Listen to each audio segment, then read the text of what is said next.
Okay, Assalamualaikum warahmatullahi wabarakatuh. Apa khabar murid-murid?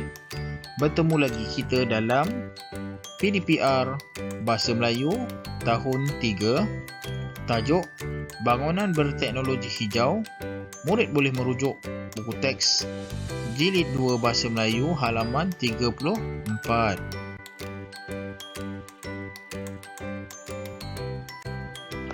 Standard pembelajaran 2.2.1 Membaca, memahami dan mengecam maksud kosakata. Baik, sekarang murid boleh sama-sama merujuk buku teks halaman 34. Kita akan membaca teks bertajuk Bangunan Berteknologi Hijau. Sebelum kita baca, cikgu nak tanya, apakah yang dimaksudkan bangunan berteknologi hijau, murid-murid? Pernah dengar? Baik, bangunan berteknologi hijau ini ialah bangunan yang mempunyai ciri-ciri yang mementingkan kelestarian alam sekitar dan dilengkapi dengan peralatan mesra alam. Biasanya bangunan ini mempunyai beberapa aspek tertentu, iaitu ia mempunyai ciri-ciri menjimatkan tenaga, sama ada tenaga elektrik. Bagaimana tu? Dengan cara menggunakan solar, panel solar. Jadi bangunan tersebut tidak bergantung dengan penggunaan bekalan elektrik yang dibekalkan oleh TNB, Tenaga Nasional Berhad. Ciri-ciri lain yang biasa dikaitkan dengan bangunan berteknologi hijau, ia menggunakan sumber sedia ada, kitar semula dan mesra alam, iaitu dihiasi dengan tumbuh-tumbuhan yang boleh menyejukkan persekitaran bangunan. Baik murid-murid, mari kita baca bangunan berteknologi hijau. Hanif amat tertarik akan penerangan gurunya tentang teknologi hijau. Di rumah, Hanif telah melayari internet untuk mendapatkan maklumat yang lebih lanjut. Okey, sekarang murid-murid perhatikan gambar yang dipaparkan. Okey. Cermin luk sinar dipasang pada keseluruhan bahagian dinding bangunan. Oleh itu, ruang di dalam bangunan ini mendapat cahaya matahari yang secukupnya. Cara ini dapat mengurangkan penggunaan lampu elektrik. Tanaman pokok hiasan dapat membekalkan udara yang segar dan menyejukkan persekitaran. Kaedah ini pastinya dapat mengurangkan kos penyelenggaraan penyaman udara. Baik, terdapat perkataan yang dimerahkan dalam teks yang kita baca tadi. Okey. Ia merupakan kosakata. Kosakata terdiri daripada dua bahagian. Yang pertama, kosakata umum, ialah perkataan yang biasa digunakan oleh anggota masyarakat. Okey, contohnya udara ialah campuran berbagai jenis gas yang terdapat di atas muka bumi. Untuk kosakata istilah pula, kosakata istilah ialah perkataan khusus untuk bidang ilmu yang tertentu. Contohnya cermin luk sinar. Cermin luk sinar ialah cermin yang dapat dilihat melaluinya. Baik, seterusnya kita ingin mengenal pasti beberapa maksud kosakata yang telah diwarnakan. Pertama adalah cahaya. Cahaya ialah sinar. Okey, yang kedua mengurangkan. Mengurangkan bermaksud menyusutkan. Dan yang ketiga penyaman udara, iaitu mendinginkan suhu. Atau yang lebih tepat ialah alat untuk mendinginkan suhu.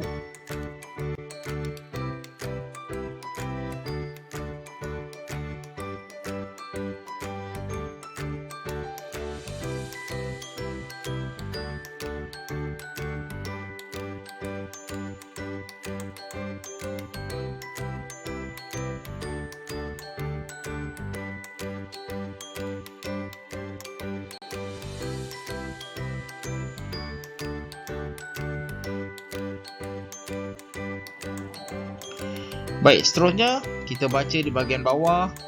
Mula-mula kita lihat gambar yang dipaparkan. Okey, gambar yang dipaparkan ialah panel solar. Okey, kalau kamu perasan, panel solar ini ada dipasang di atas bumbung kawasan rumah.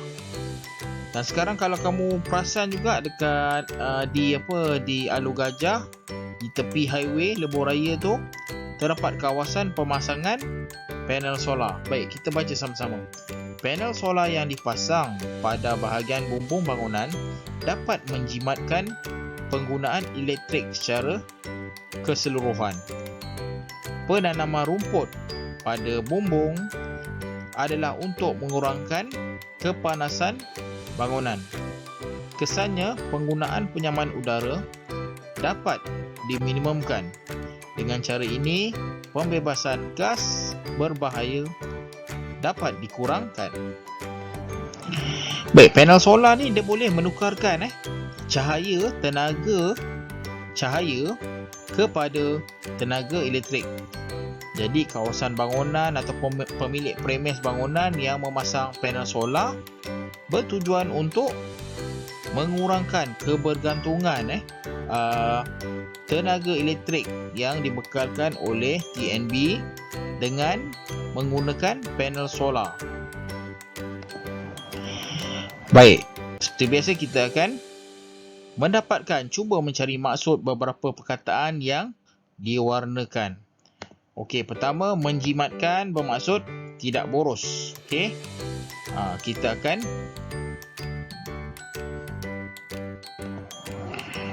dapat mengurangkan bil elektrik kita sekiranya kita dapat menjimatkan penggunaan tenaga elektrik melalui cara penggunaan panel solar. Seterusnya, diminimumkan bermaksud sedikit sekali. Okey, kesannya penggunaan penyaman udara dapat diminimumkan.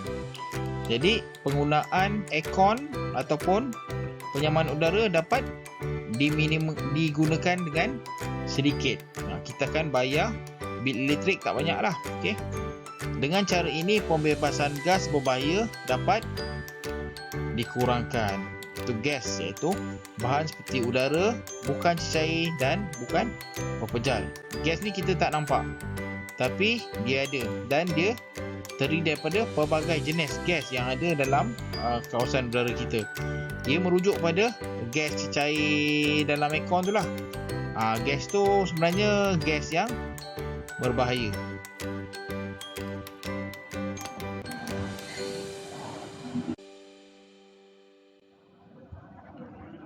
Seterusnya, murid-murid boleh merujuk buku aktiviti Bahasa Melayu Jilid 2 muka surat 38. Baca petikan, padankan maksud dengan kosa kata dalam petikan. Okey. Kenal pasti pencemaran. Kiran berjalan pulang dari sekolah. Dia ternampak air longkang berbusa. Dia hairan. Okey, berbusa ni maksudnya keadaan berbuih. Apabila tiba di rumah, dia terus melayari internet. Dia melayari laman sesawang Jabatan Pengairan dan Saliran. Dia membaca perihal punca pencemaran sungai.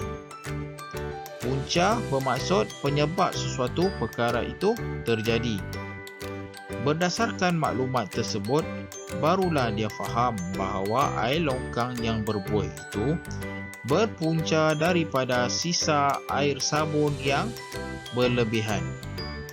Okey, sisa bermaksud baki yang tertinggal. Pada waktu petang pula, dia berbasikal di sekitar kawasan perumahannya. Dia mendapati bahawa ada sebuah kedai dobi dan pusat cucian kereta yang baru dibuka. Sekitar bermaksud sekeliling tempat. Kiran mengeluh sendirian. Dia sedih kerana aliran air longkang tersebut akan terus ke sungai dan akan mencemarkan sungai. Dia mesti melakukan sesuatu agar sungai itu kekal bersih dan jernih. Aliran bermaksud cara cecair bergerak. Biasanya aliran air akan bergerak mengikut tarikan graviti, iaitu daripada kawasan yang tinggi ke kawasan yang rendah. Itu adalah pergerakan cecair.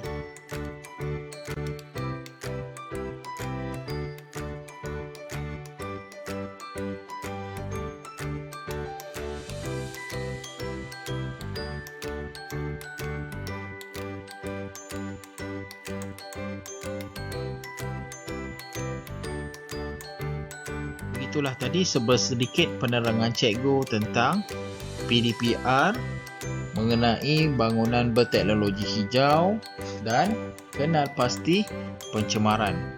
Diharap murid dapat faham dan dapat manfaat daripada PDPR tersebut.